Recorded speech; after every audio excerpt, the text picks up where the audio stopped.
Сәлем достар, мен каналыма қош келіпсіздер. Мен канал тіркеліп қолдап кетіңіздер. Бүгінгі мен жасайтыным балық қурамын. Базарға барып, балық таңдадық, балық алдық. Осылай балық сататын ағайға тазалатып, өзім видеоға түсіріп тұрдым. Өзім де тазалауды білемін, бірақ өзім тазалап берейін қарындасым деген соң тазалатып алдым. Осы сазан балығын алдым. Сазан балығы өте керемет. Ең жаңағы балықтардың ішінде королі десек те болады. Ең үлкен. Сосын сазанның да дәмі бөлекше болады. Біздің Қызылорда облысында бұл сазандар хит қой, негізі хит балықтардың бірі. Сазанның дәмі ерекше деп біз сазанға жүгіреміз. Негізі ерекшесіне ерекше, сазан деген тәтті болады. Осылай балықтың әртүрлісі болады. Осылай балықты тазалап, ішіндегісін алып, бас жағындағы желбезегін алып, сатушы ағай тазалап берді. Өте керемет тазалайды екен.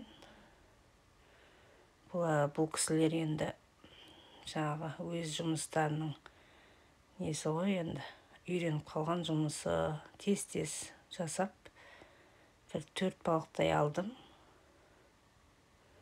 Балаларыма қуырып берейін деп шештім. Осылай тазалап берді ағайым. Молодец, Алла разы болсын бұл кісіге. Одан арғысын өзім тазалап аламын үйге апарып. Осылай сазан балығымызды үйге алып келдік тазалап. Енді арғысын өзім жуып тазалап, қуыруға кірісеміз. Бізде Қызылорда облысында Сырдариямыз болған соң, сол балық көп болады бізде. Өте неше түрлі балықтар бар. Бірақ неше түрлі балық болғанымен біз өзіміз сазан жегіміз келеді. Сазан балығын қуырамыз. Қалай қуыратын әдісін көрсетемін сіздерге. Сол көрсеткеннен жасасаңыздар болады.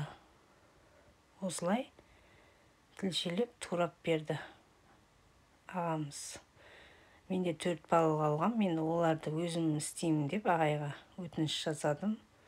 Осылай балықты жуып тазалап алдым. Үйге әкеліп, жаман жерлерін алып тастап, осылай үлкен сазан балық 4-еуін алдым. Осылай 4 балықты қуырып берем балаларыма. Енді жолдасым айтты, өзім істеп берем деп бұл кісі.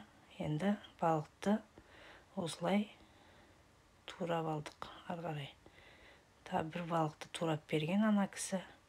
Үйретіп осылай істейсіздер деп, енді соған қарап біз де жасаймыз. Енді осылай турап алдық. Жолдасым өз көмектесем деп осылай кесіп дайындап беретін болды. Енді бізде Сырдарияда балық көп қой. Су тартылып кетпесе балық көп бізде. Балық көп жейміз. Негізі біз етке құмармыз ғой. Қазақ халқы болған соң ет асуды жақсы көреміз. Қазыны жақсы көреміз.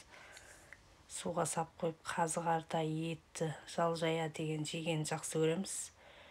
Негізінде рационымызға біз күндегі тағамымызға бір аптада 2 рет негізі балықты қосу керек. Аптасына 2 рет жеп тұру керек та балықты. Сол кезде пайдасы болады. Бұл балықтың көзге жақсы болады. Витаминдері бар, кальций бар. Бұл балықта витамин көп қой, жердің астында суда жүрген екен. Балықта витамин көп болады. Негізі балықтың кішкентайын жесең өте дәмді болады, бірақ оларда қылтық көп болған соң балдарға әкеп бере алмаймыз. Сосын үлкендеу балық алдық. Енді осылай турап алдық балығымызды. Енді жолдасым тұздап береді. Одан арғысын өзім қуырамын. Жолдасым өтініш жасады, мен жасап берейін деп. Үйде болған соң тұздап, сосын тұз салдық, сосын бұрыш салдық, қара бұрыш.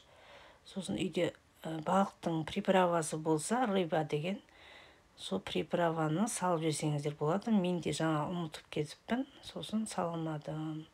Сонымен универсальный деген приправа бар екен, барлығына кете беретін приправа.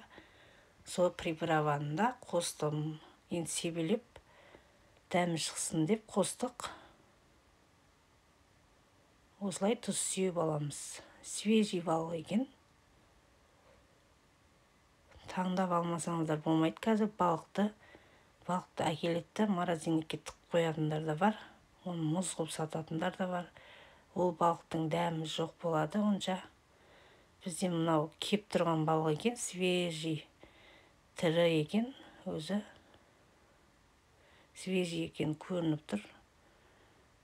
Балық өте дәмді болды.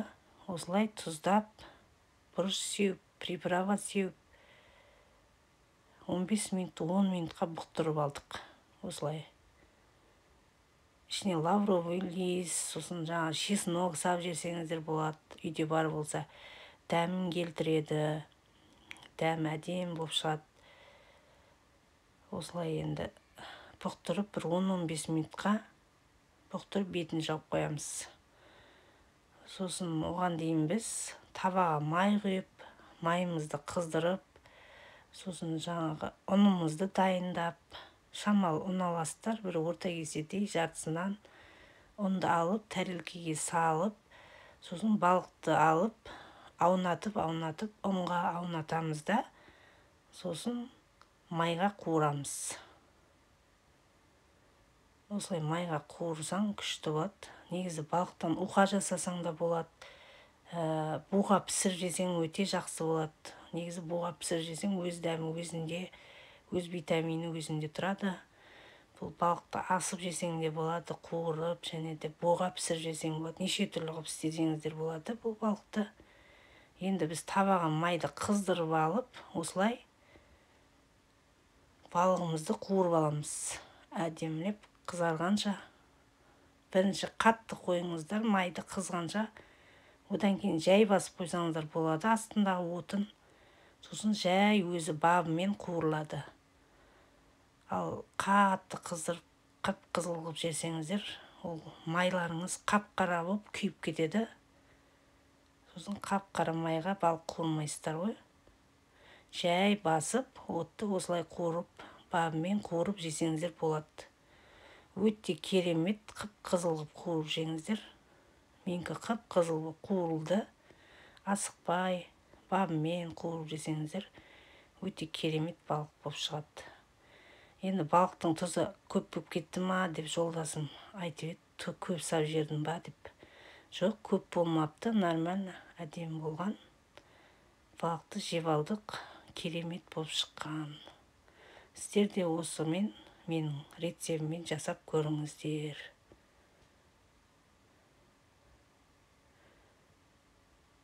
Ас болсын, осылай балығымыз шықты.